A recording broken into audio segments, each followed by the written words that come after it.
मान लीजिए मैंने यहाँ पर ले लिया एक ऐसा पानी का एक जार, ठीक है, और इस पानी के जार को ध्यान से देखिएगा, हमने जब पानी से इसको भरा हुआ है, ठीक है, और आपने एक कोई ऐसा टॉर्च लिया जिससे बहुत ही पतला प्रकाश निकलता है ना, एक झिर्री का एकल प्रकाश निकल रहा है, ठीक है। तो अब आप क्या करते हैं बच्चों, बहुत ध्यान से देखिएगा, ये पानी भरा हुआ है और आपने उस टॉर्च लाइट को यहां से लगाया, बिल्कुल सतह से लगाया। अब चूंकि देखिए यहां पर पानी भरा हुआ है तो ये प्रकाश किरण आपको पता है कि भाई, है ना, हम अपन ऐसा कर रहे हैं कि भाई यहां जगह नहीं दे रहे हैं। तो मान लीजिए भाई ये प्रकाश किरण यहां से चल करके गई, ठीक है, ऐसा चल करके गई। अब आपको पता है कि भाई प्रकाश किससे जा रही है, पानी से किस में जा रही है बच्चों, वायु में जा रही है ना, है ना। हम ऐसा करें कि भाई ये वाटर से एयर पे जा रही है, और वाटर मतलब कैसा होता है बच्चों आपका सघन माध्यम, वायु कैसा होता है बच्चों आपका विरल माध्यम। तो आपको पता है कि भाई जब भी कोई प्रकाश किरण सघन माध्यम से विरल माध्यम में चल करके आती है तो वो अविलंब से दूर हट करके चलने लगती है, ठीक है। ये फिनोमिना तो आप समझते हैं बच्चों, ये इस परिघटना को। अब हमने क्या करा बच्चों, तो देखिए आपको पता होगा कि भाई यहां पर ये जो आई जो आपतन कोण है और यहां पर जो आर अपवर्तन कोण है, यहां पर आई छोटा होता है किससे, अपवर्तन कोण से। क्लियर है बात बच्चों, क्योंकि भाई आई जो होता है ये अपवर्तित किरण आपकी विचलित हो जाती है ना, अविलंब से दूर हट गई, तो दूर हटने के कारण जो अपवर्तन कोण का मान होता है वो आपका आपतन कोण से अधिक हो जाता है। अब यहां पर समझने वाली बात बच्चों यहां ये है कि अब मान लीजिए मैंने आपतन कोण का मान को और बढ़ाया, इस आई को जैसे जैसे मैं बढ़ाता जा रहा हूं तो ये जो मेरा अपवर्तित किरण है ये और भी नीचे आती जाएगी, समझ रहे हैं। तो जैसे जैसे आई को बढ़ाता गया ये अपवर्तित किरण और नीचे आती गई, बढ़ाता गया नीचे आती गई, बढ़ाता गया नीचे आती गई। एक कंडीशन ऐसा आ गया बच्चों कि ये प्रकाश किरण इधर से गई और इधर न जाकर के ये वापस इधर आ गई, समझ रहे हैं बात को। ये प्रकाश किरण मैंने यहां से भेजा और भाई चूंकि ये दोनों के दोनों प्रकाशिक आपके तंतु हैं, भाई ये आपका जो है तो ये कांच है, सॉरी पानी है, और ये क्या है आपका वायु, दोनों प्रकाशिक माध्यम है। आराम से ये पानी से जाकर उसमें जा सकती थी वायु पे, लेकिन वो यहां न जाकर के यहां से वापस लौट आई। क्लियर है बात? क्यों लौट आई? क्योंकि मैंने आपतन कोण का मान बढ़ाया ना बच्चों, आपतन कोण के एक विशेष मान पे ये प्रकाश किरण इधर ना जाकर के वापस से लौट आई, और ये जो प्रकाश किरण का एक माध्यम से चल करके वापस उसी माध्यम पे लौट आना, इसको क्या कहते हैं बच्चों? इसी को कहते हैं परावर्तन, है ना। यही हमने परावर्तन देखा था ना बच्चों। इसी चीज को, इसी परिघटना को हम इस प्रकार से समझते हैं। तो ध्यान से देखिएगा बच्चों, मान लीजिए ये आपका एक कोई बाउंड्री हम ले लेते हैं जो कि यहां ऊपर पे है आपका विरल माध्यम और नीचे है आपका सघन माध्यम। आप एग्जाम्पल के तौर पे किसी भी एक माध्यम को ले लीजिए, मान लीजिए ये आपका है कांच और ये आपका है विरल एयर, ठीक है। अब हम क्या कर रहे हैं, सेम इसी प्रोसेस को बच्चों यहां पर दोहरा रहे हैं। ध्यान से देखिएगा कि यदि मान लीजिए कोई प्रकाश किरण आपका सघन माध्यम से चल करके विरल माध्यम पे आपतित हो रही है, देखिए ध्यान से सतह पे, ये देखिए ये प्रकाश किरण यहां से गई। अब चूंकि यहां पर माध्यम में बदलाव हो रहा है, और जब भी माध्यम में बदलाव होता है तो आप जानते हैं बच्चों कि यहां पर क्या होता है आपका अपवर्तन। तो इसके लिए हमने बना दिया ये अभिलंब, और अपवर्तन हुआ तो ये प्रकाश किरण इधर से यहां से चलने लगी। क्लियर है इतनी बात? ये क्या है बच्चों आपका आपतन कोण आई, और ये है आपका अपवर्तन कोण आर। और सेम कंडीशन है ना बच्चों, यहां पर भी आपका जो आई का जो मान है वो छोटा है किससे, आर से। कारण वही है कि जब भी कोई प्रकाश किरण सघन माध्यम से विरल माध्यम में प्रवेश करती है तो अविलंब से दूर हटती है, अविलंब से दूर हटेगी, हट करके चलेगी तो अपवर्तन कोण का मान आई से अधिक होगा आपतन कोण से। अब यही कंडीशन सेम बच्चों हमने यहां भी करते गए ना, हमने आपतन कोण के मान को, आई के मान को धीरे धीरे बढ़ाते गए। सपोज मान के चलिए अब ये आपतन कोण आपका यहां पर है, ऐसा ये आई बना रहा है। अब इस स्थिति में आपका ये अपवर्तित किरण है। तो ऐसे जब हम बढ़ाते गए तो आपतन कोण के एक विशेष मान के लिए बच्चों ध्यान से देखिएगा, ये जो मान है, ये जो आपतन कोण है हमारा, इस पर क्या हुआ कि ये अपवर्तित किरण जो है वो ऐसे चलने लगी।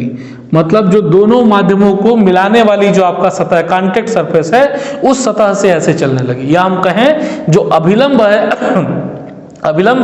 अभिलंब के लंबवत चलने लगी। क्लियर है बात बच्चों? तो ये जो आपतन कोण कहलाता है बच्चों, ये हमारा कहलाता है क्रांतिक कोण।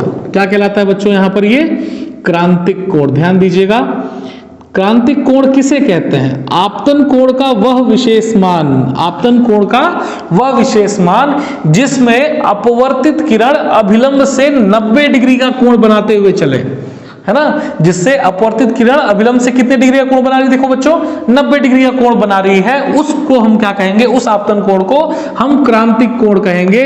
या हम कहें आई जो है वो बराबर हो जाएगा किसके? आई सी के, क्रिटिकल एंगल, है ना, क्रिटिकल एंगल के बराबर हो जाएगा। क्लियर है बात बच्चों?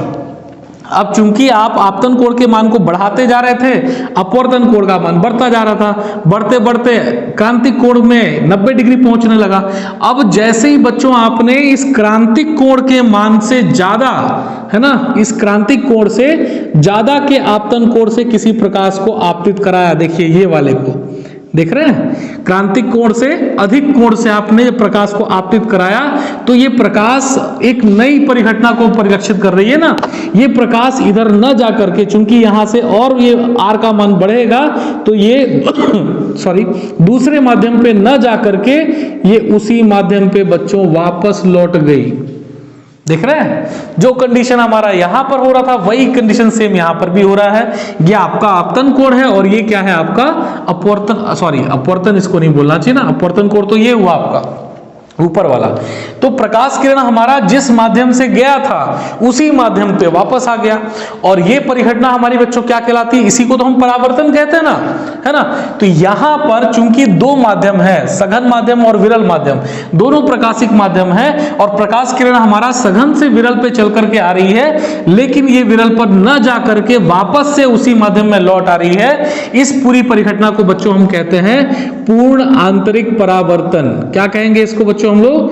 पूर्ण आंतरिक परावर्तन। बहुत ध्यान से समझिएगा और बहुत ही जरूरी टॉपिक है ये, पूर्ण आंतरिक परावर्तन। क्लियर है बात बच्चों? इसमें टोटल इंटरनल रिफ्लेक्शन, ठीक है। तो क्या कहेंगे बच्चों कि जब भी कोई प्रकाश किरण क्रांतिक कोण के मान से अधिक आपतन कोण से आपतित कराई जाती है, तो प्रकाश किरण विरल माध्यम में प्रवेश न करके वापस उसी माध्यम में लौट आता है, और प्रकाश की इसी परिघटना को हम कहते हैं पूर्ण आंतरिक परावर्तन। क्लियर है बात बच्चों?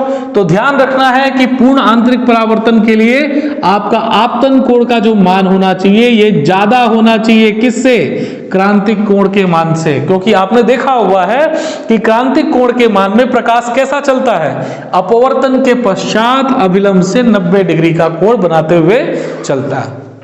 क्लियर है इतनी बात बच्चों? कोई डाउट इसमें? अब हमारे दिमाग में एक ख्याल आया कि यार जब इधर जा ही नहीं रहा है, विरल माध्यम में नहीं जा रहा है, तो हम इस माध्यम को ही हटा देते हैं। यहां पर हमने रख दिया एक कार्डबोर्ड ऐसा इस तरीके से कि भाई इस माध्यम की जरूरत ही नहीं है। लेकिन जैसे ही हमने ये कार्डबोर्ड रखा तो ये जो ये सॉरी तो जो ये पूर्ण आंतरिक परावर्तन हमारा हो रहा था पहले, अब वो होना बंद हो गया। तो ये बात आपको ध्यान में रखनी है कि ये पूर्ण आंतरिक परावर्तन तभी होगा जब वहां पर दो माध्यम उपस्थित होंगे। ये जरूरी शर्त है इसकी कि वहां दो माध्यम उपस्थित होने चाहिए। और दूसरी चीज कि प्रकाश जो है हमेशा सघन माध्यम से विरल माध्यम में आपतित होना चाहिए। प्रकाश कहां से कहां आपतित होना चाहिए बच्चों? सघन माध्यम से विरल माध्यम में आपतित होना चाहिए, तभी पूर्ण आंतरिक परावर्तन होगा। तीसरा कि प्रकाश के जो आपतन कोण का मान है वो हमेशा क्रांतिक कोण के मान से अधिक होना चाहिए, तब जो है यहां पर पूर्ण आंतरिक परावर्तन होगा। क्लियर है बात बच्चों? कोई डाउट इसमें? तो बिल्कुल ध्यान से समझिएगा। चलिए देखिए जरा, हम अब इसको अपन बोलते हैं कि भाई अपवर्तनांक और आपतन कोण में संबंध, क्रांतिक कोण में संबंध, अपन सिंपल तरीके से इसको समझते हैं। अब जैसे मान लीजिए यहां आपने देखा था कि प्रकाश किरण हमारी कौन से माध्यम से गई थी बच्चों? कांच से गई थी। किस में गई बच्चों? विरल माध्यम में गई। आपका मान लेते हैं वायु में गई। तो यहां स्नेल का नियम क्या कहता है? आपको याद होगा बच्चों, स्नेल का नियम कहता है जी म्यू ए। यहां अपवर्तन किसके कारण से हो रहा है? वायु के कारण से हो रहा है। तो जी म्यू ए बराबर क्या होगा बच्चों? देखिए तो साइन आई, है ना, साइन आई और बटे पे साइन आर। ठीक है, क्लियर है बात बच्चों। अब यहां हम बात कर रहे हैं क्रांतिक कोण के लिए अलग अलग ना, अभी हम बात कर रहे हैं यहां पर क्रांतिक कोण के बारे में और उसका अपवर्तनांक से संबंध के बारे में। अब यदि बच्चों क्रांतिक कोण के मान, क्रांतिक कोण किसे कहते हैं? आपतन कोण का वह मान जिसपे जो है हमारा अपवर्तित किरण यहां से 90 डिग्री का कोण बनाया विलंब से। तो जब अपवर्तित किरण 90 डिग्री का कोण बना रही है मतलब आर हो गया आपका कितना बच्चों? 90 डिग्री। और उस स्थिति में आपतन कोण के मान को आई को हम लोग क्या कहते हैं बच्चों? आई सी कहते हैं। रखो जरा इसमें देखिए, तो हमने रखा है इसको जी म्यू ए बराबर sine I C divide by R का मान 90, तो साइन 90। साइन 90 का मान कितना होता है बच्चों? 1 ना, तो कितना आ गया? जी म्यू ए बराबर पे साइन आई सी और बटे में 1, तो 1 का कोई दिक्कत नहीं है, अच्छे से लिख लेते हैं थोड़ा बड़ा सा इसको, साइन आई सी। क्लियर है इतनी बात? अब आपको याद होगा बच्चों, हमेशा में जब भी जी म्यू ए लिखा रहता है, डब्ल्यू म्यू ए लिखा रहता है, उसको मैं हमेशा ए से देखता हूं ना, ए से मैं इसको तुलना करता हूं। तो देखिए उसको उल्टा कैसे करेंगे? तो उत्क्रमणिता का सिद्धांत आपने पढ़ा हुआ है बच्चों, क्या होता है? इसको हम क्या लिख सकते हैं? 1/a म्यू जी लिख सकते हैं ऐसा, और बराबर पे क्या है आपका? साइन आई सी। अब यदि इसको बराबर करना है तो क्या करना पड़ेगा बच्चों? इसको ऊपर लेके आना है ना, तो a म्यू जी बराबर पे, अब चूंकि ये ऊपर चला गया तो इसको बटे में लाना पड़ेगा, तो बराबर हो जाएगा 1/साइन आई सी। प्रोसेस को ध्यान में रखा करिए बच्चों, छोटी छोटी चीजें हैं ये ध्यान में रहनी चाहिए, 10वीं तक की बातें हैं ये। तो a म्यू जी बराबर 1/साइन आई सी, इसी को हम लोग क्या कह सकते हैं बच्चों? a म्यू जी बराबर पे 1/साइन कितना होता है? कॉसेक आई सी। क्लियर है बात बच्चों? तो ये चीजें बिल्कुल ध्यान में रखनी, इसी को हम लोग कहते हैं क्रांतिक कोण में और अपवर्तनांक में संबंध। इसको मैं लिख भी देता हूं यहां पर ताकि आप दोबारा के लिए इसको बना सकें। क्रांतिक कोण व अपवर्तनांक में संबंध।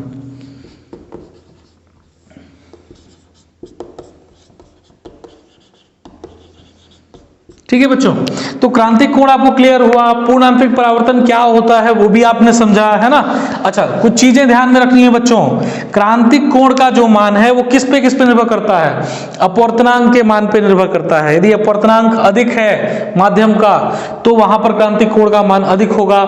माध्यम के जोड़े पे निर्भर करता है, जैसे यहां पर कांच से वायु में जा रहा है, यदि आप कांच की जगह पानी इस्तेमाल करो, जल इस्तेमाल करो, तो कांच से वायु के लिए जो आपका क्रांतिक कोण का मान होगा जल से वायु के लिए अलग अलग होगा। ठीक है। तीसरा, प्रकाश के रंग पे बच्चों, तो प्रकाश के रंग के लिए, बैगनी रंग के लिए जो है आपका क्रांतिक कोण का मान अधिक होगा, लाल रंग के लिए आपका क्रांतिक कोण का मान कम होगा। तो ये चीजें आपको ध्यान में रखनी है, बहुत जरूरी है। ये चीजें छोटी छोटी चीजें हैं जो आपको एग्जाम में आती रहती हैं। अच्छा, पूर्ण आंतरिक परावर्तन बच्चों आप समझ गए। अभी ध्यान में रखना है कि जब भी हम यहाँ पर प्रकाश को आपतित करा रहे हैं तो हमारे कोण का जो मान होना चाहिए, आपतन कोण का मान क्रांतिक कोण के मान से अधिक होना चाहिए, आईसी से अधिक होना चाहिए, तब प्रकाश जाकर के उसी माध्यम पे लौट आएगी। जैसे देखते होगे ना आप, हीरा होता है, या आजकल तो कांच की चीजें आने लगी ना, बनावटी वाली चीजें, डुप्लीकेट वाली, तो बड़ा चमकता है ना। कुछ कांच के ऐसे आइटम होते हैं खूब चमकते हैं। चमकते क्यों हैं बच्चों? कि जब वो प्रकाश उस कांच के उस टुकड़े के अंदर में पहुंचता है तो अंदर प्रवेश करने के बाद जब बाहर निकलता है उसके एक दीवार से, तो उसका जो कोण होता है, जो आपतन कोण बन रहा है वहां पर, वो दरअसल क्रांतिक कोण के मान से अधिक होता है। और अधिक होने के कारण वो बाहर न जाकर के वापस अंदर ही, कांच के अंदर ही घूमता रहता है। या हीरे की हम लोग काट छांट इसीलिए ऐसा करते हैं ना, हीरे का जो काट छांट है वो इतनी सफाई से किया जाता है कि जो भी उसके अंदर में प्रकाश प्रवेश करे वो हमेशा जब वो आपतित हो तो उसका मान क्रांतिक कोण के मान से अधिक हो। तो जब क्रांतिक कोण के मान से अधिक होगा तो जो प्रकाश एक बार घुस गया हीरे के अंदर में, अब वो उसी पे घूमता रहेगा। अब जब प्रकाश है, प्रकाश तो चमक भी ना करेगा, तो हीरा के अंदर में जो प्रकाश है वो आपका चमक रहा है, इसलिए आपको हीरा चमकदार दिखाई देता है। तरीका समझ में आया बच्चों? अब देखिए कुछ चीजें आपको बिल्कुल ध्यान में रखनी है इसमें। जैसे हम बात करें आपका पानी, जल के लिए ना, तो जल के लिए आपका जो पूर्ण आंतरिक परावर्तन है ना, जल के लिए आपका आईसी का मान कितना होता है, तो ध्यान दीजिएगा आईसी का मान बता रहे हैं ना हम लोग, जल के लिए आईसी का मान, तो जल के लिए आपका आईसी का मान हो जाएगा आपका 48.75 डिग्री। कितना हो जाएगा बच्चों आपका 48.75 डिग्री। इसी तरीके से क्राउन ग्लास जो होता है बच्चों, क्या क्राउन ग्लास है ना, क्राउन ग्लास, इसके लिए बच्चों आपका हो जाएगा 41.14 डिग्री। तो इस तरीके से हम लोग इसको देख सकते हैं। इसी तरीके से बच्चों अपन बात करें तो हीरे के लिए यदि अपन बात करते हैं तो हीरे के लिए आपका ये हो जाता है लगभग हीरे के लिए 24.14 ऐसा 14 या फिर 41 के आसपास में, तो हीरे के लिए आपका ये होता है 41 से अपन करते हैं, 41 ही रहता है यहाँ पर, 24.41 डिग्री है ना। तो ये आपके क्रांतिक कोण के मान है। जैसे ही प्रकाश आपका इस कोण से अधिक से आपतित होगा तो वो आपका उसी माध्यम में वापस लौट जाता है, बाहर नहीं जाता है ना। यही सेम कंडीशन यहां पर हम कर रहे थे कि भाई जब प्रकाश को आप 48 डिग्री से ज्यादा कोण से यहां पर आपतित कराएंगे तो प्रकाश उस माध्यम में न जाकर के वापस उसी माध्यम में लौट जाएगी। और यही कंडीशन यहां पर थी, यहां हमने कांच लिया हुआ था और ये आपका वायु है, तो यदि 41 डिग्री से ज्यादा कोण से आप यहां पर आपतित कराओगे तो प्रकाश आपका वापस उसी माध्यम में लौट आएगी। क्लियर है बात बच्चों? तो ये ध्यान रहा आपको, ये बहुत ही अच्छी चीज है बच्चों, बहुत ही आविष्कारक चीज है ये पूर्णांतरिक परावर्तन। जैसे आप लोग आजकल नाम सुनते होंगे ऑप्टिकल फाइबर का। ऑप्टिकल फाइबर क्या है? ऑप्टिकल फाइबर इसी का एक एप्लीकेशन है पूर्णांतरिक परावर्तन का। ऑप्टिकल फाइबर से हम लोग जो एनर्जी होता है, जो हमारा संचार का जो भी ऊर्जा है, उसको हम भेजते हैं एक स्थान से दूसरे स्थान पर, है ना, सिग्नल जो होता है। अब चूंकि वो पूर्णांतरिक परावर्तन को फॉलो कर रहा है तो यहां से जितना प्रकाश जाता है बहुत ही कम उसका हानि से वो वापस लौट जाता है ना। जैसे यहां से गया, यहां से वापस आ गया। अब यदि मैं यहां पर फिर से कोई माध्यम डाल दिया तो यहां से ये फिर पूर्णांतरिक परावर्तन होकर के ऐसे चला जाएगा, समझ रहे हैं? तो ऐसे करते करते करते करते वो आपका एक जगह से दूसरी जगह पर पहुंचेगा। यही काम होता है ऑप्टिकल फाइबर का। हमारे जो सूचना है, जो भी ऊर्जा है, उसको एक स्थान से दूसरे स्थान पर लेकर के जाना। क्लियर है बात बच्चों? तो इतनी चीजों को आप नोट डाउन करें और बार बार इनको रिवाइज करें, है ना। एग्जाम के पॉइंट ऑफ व्यू से बहुत ज्यादा इंपॉर्टेंट है ये।